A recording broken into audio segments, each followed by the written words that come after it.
incident that we have lost one Christopher Nderito just last week through a road accident by a GK car, and yet the police spokesperson denied knowledge of that GK car. Yet we know every GK car have a work permit that show who is in the car and where is the car going to and who is the driver. We have also lost a girl with cerebral palsy, 12 years old, in Isiolo, called Nimo Nabale, after being raped and killed and body mutilated. So we have also discussed the issue of persons with disabilities, and we condemn such utterances from leaders. Thank you.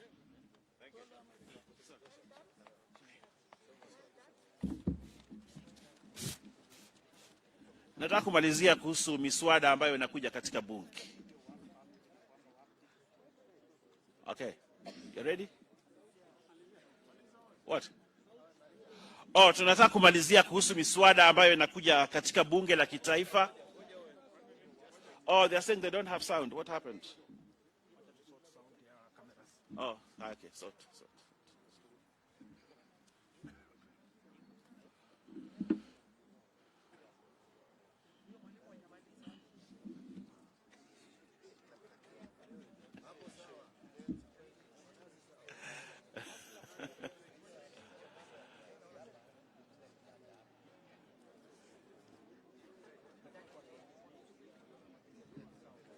Sound sawa bado?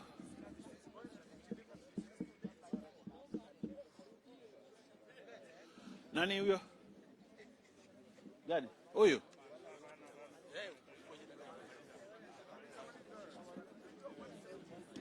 Sauti mmepata? Bado?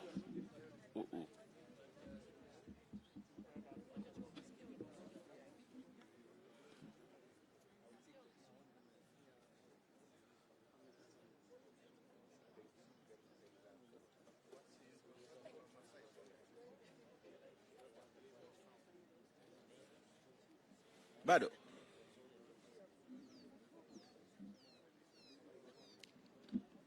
Mic check. Bado sound. Wow.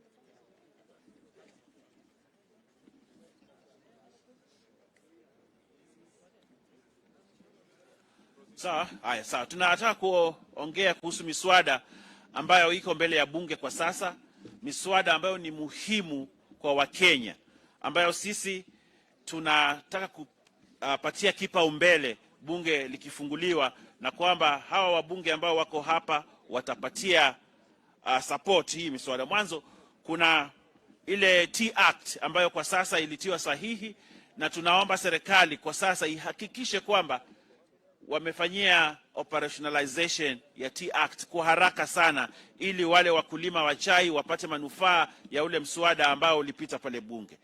Vile vile kuhusu mambo ya kahawa, mswada uko pale bunge kuhusu mambo ya kahawa, na sisi kwa nia moja tumesema kwamba tutahakikisha kwamba huu mswada ukifika bunge utapita kwa haraka iwezekanavyo, ili wakulima wa kahawa waweze kupata manufaa. Kuna mswada ambao unakuja wa Crops Amendment Bill ambao unahusisha mambo ya biksa, mambo ya korosho na mambo ya minazi ambayo ni mimea ya pale pwani. Na tumekubaliana kwa kauli moja kwamba huu mswada ukifika bunge tutaupigia pondo na kuhakikisha kwamba umepita na wananchi wa pwani wasaidike na wafaidi ile mimea yao pale chini. Pia kuna mswada wa sukari ambao unakuja pale bunge, na mswada ambao kwa kauli moja pia tumekubaliana tutahakikisha kwamba huu mswada umepita ili wakulima wa sukari wafaidi na wafaidike katika kuna mswada pia wa kuhusu mambo ya maziwa ama milk regulations ambazo pia zinakuja bunge. na tunawauliza sio wabunge sisi pekee, na wale ambao wako nje pia, wahakikishe kwamba tumeshikana na kuungana na kuhakikisha kwamba Wakenya wamepata faida katika ile maziwa ambayo inatoka katika mashamba yao. Na wale wakulima wa miraa pia, mswada wao ukikuja, sisi kama wabunge na viongozi ambao tuko hapa tumekubaliana kwa haraka tutapitisha haya mambo ili Wakenya wapate nafasi ya kufaidi mimea yao na pia kufaidi ukulima wao. Tunasema kwamba Kenya bado ni nchi ambayo inategemea ukulima, na sisi tutahakikisha kwamba tumewaunga mkono wakulima na wakulima wapate faida kubwa. Maanake wakulima wengi hapa Kenya bado ni mahasla, na tutawapatia nafasi kuhakikisha kwamba they have succeeded from their hustle. Asanteni sana, Mungu awabariki. My responsibility here is going to be very brief, to take questions on behalf of these 139 members of Parliament who are here. And for the record, the 23 who are not here and who endorsed the statement, some came in the morning and went for other responsibilities. Others went for responsibilities in their counties, like the Mandera team, who have a security meeting at back home. And so the total of us were 162 who endorsed the statement, but it's only 139 who are available here for this statement here.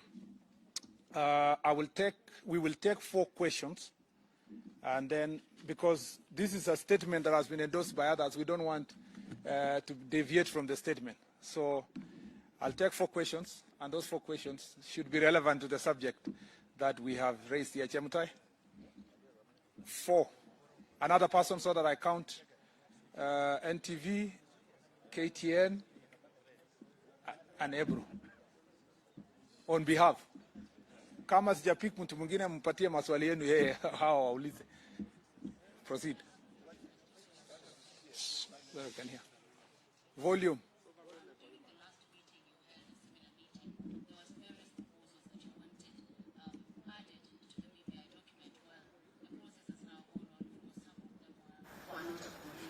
And now with the process having moved to the assemblies, my question would have been to the Deputy President himself. What is your message to the county assemblies that are leaning towards you, the MCAs as they go to vote? Should they support it? Should they reject it, even as you continue to agitate for much of church finance? Thank you. Second question. Good afternoon, Majority. Good afternoon. Karibu. My name is Kieleweke. Of course, we know you already. Proceed. You seem to be popular behind here. Now, on the question on the allegations that have been raised with regards to the attempts on all of you, and most likely, and also the Deputy President, probably if you're sharing the list as you've shared with authorities, those who want to share it with us, because some of them are very grave and they will need some substantiation. On the security issues. Okay. Eliphas? My name is Jeff Kiru, sorry. My question is regarding Parliament is expected to resume tomorrow, and there are 2 bills which are actually crucial in this BBI exercise. That is the referendum bill by JYC and the referendum bill by the Data. What exactly is your position on those 2 bills moving forward? What is your position now that you say that you're going to focus on bills that are relevant to the common rights? The last one.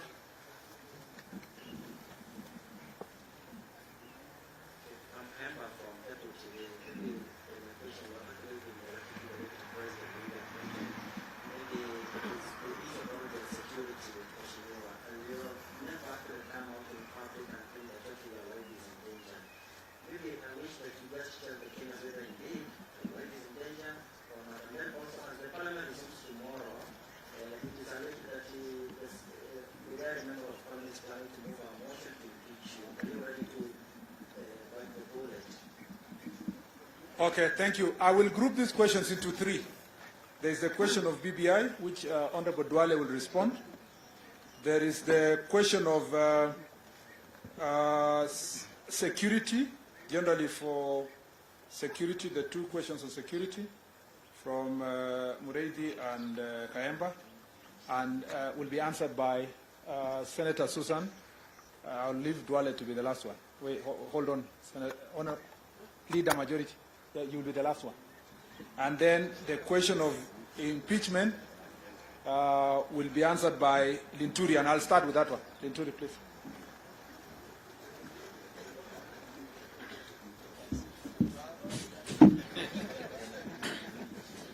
Yeah, let me say I'm really surprised to hear that there is that intention to impeach the deputy president. I'm saying I'm really surprised to hear that there is somebody who wants to bring an impeachment motion against the president. And if what I've been reading is something to go by, is a motion that is being brought by even a member from a party that I think is ANC, if I'm not wrong, if my memory serves me right. But I think the most important thing is, we want to say is let's not be so much speculative. That matter did not come as an agenda for discussion. I think the best thing to do, how to approach the matter is, we'll have to wait. If there is anybody who wants to bring it, let him bring it on.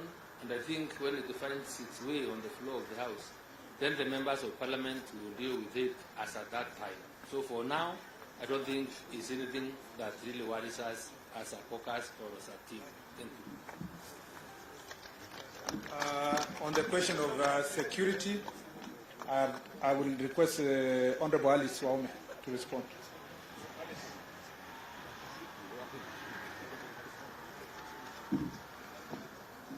Members of the press, I have been asked to answer the question on security.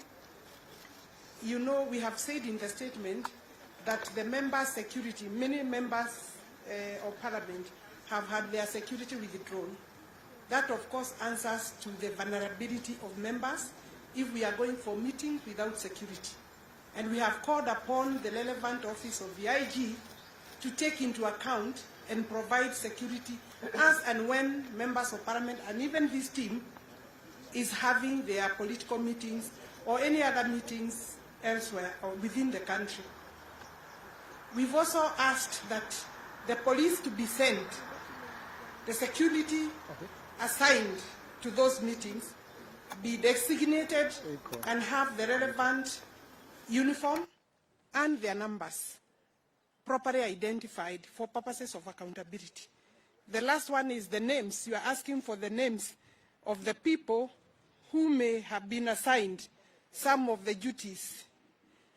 Obviously, we have, you know that if we were to give you the names, then we would be preempting the investigations, and the relevant officers have been given the necessary full details and information of those people, and we have also called for the disbandment of the unit. I think that has been answered, including the security of His Excellency the Deputy President. Once the security is not sufficient, I think you obviously can tell that then the issue is not tidy. Thank you very much.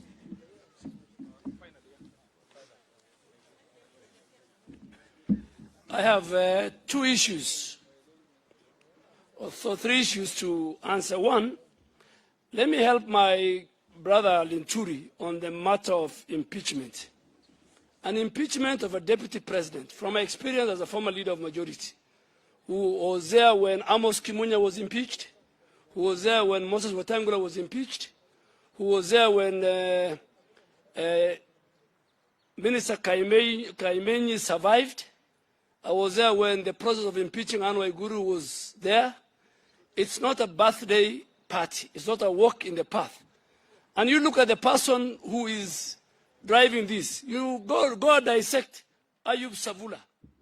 And then you understand that the carrier of the matter doesn't deserve a comment. But let me tell you for free. Let me tell you for free. And I want to tell them and dare them. I want to dare them. Let them not discuss the impeachment of the deputy president in bars, in funerals, in the apartments of their girlfriends. let them bring it to the floor of the House, starting tomorrow, Tuesday, when the House resumes.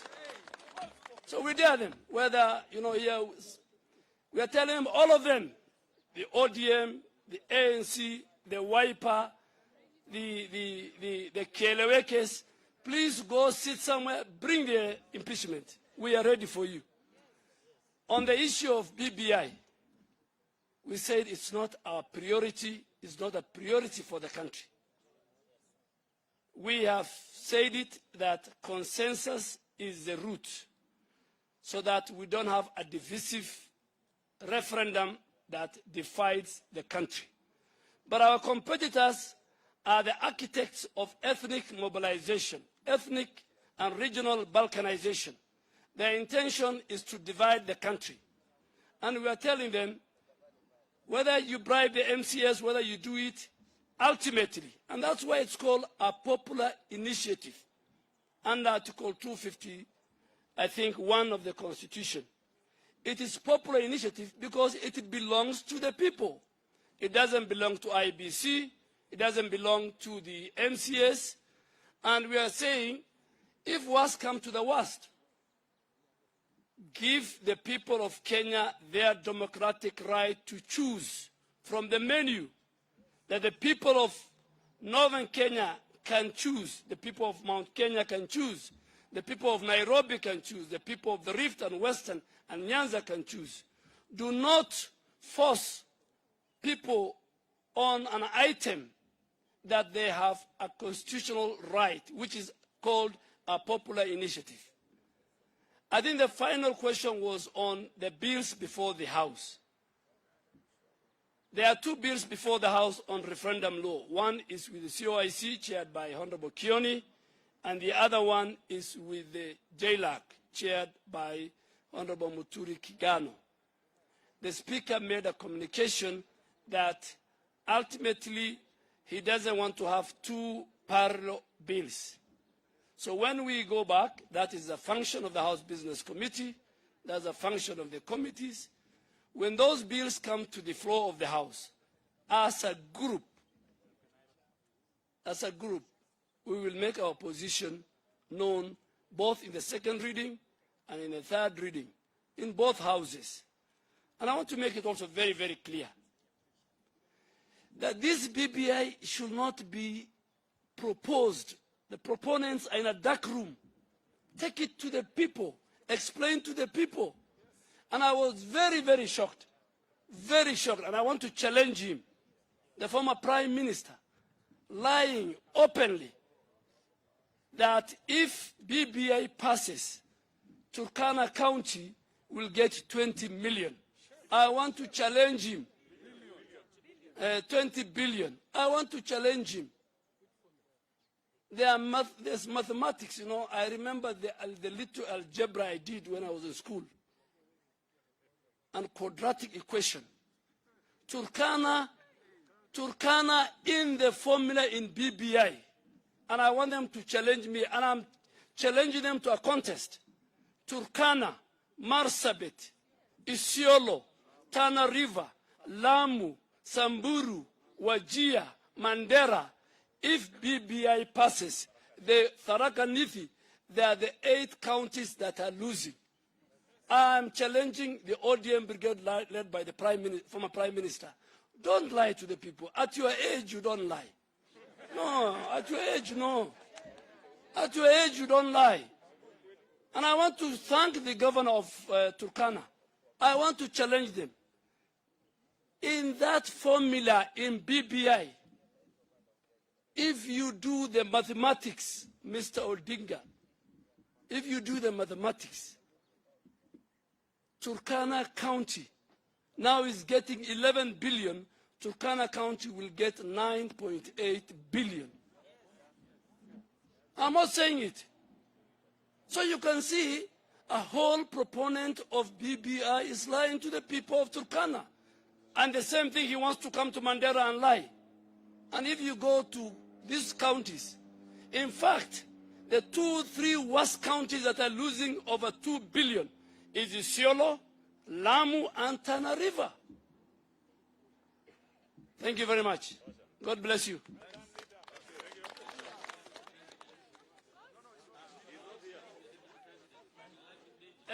The Deputy President, his spokespeople have spoken. His life is not his danger, he is well and good. Hakuna watu wengi wa mkono.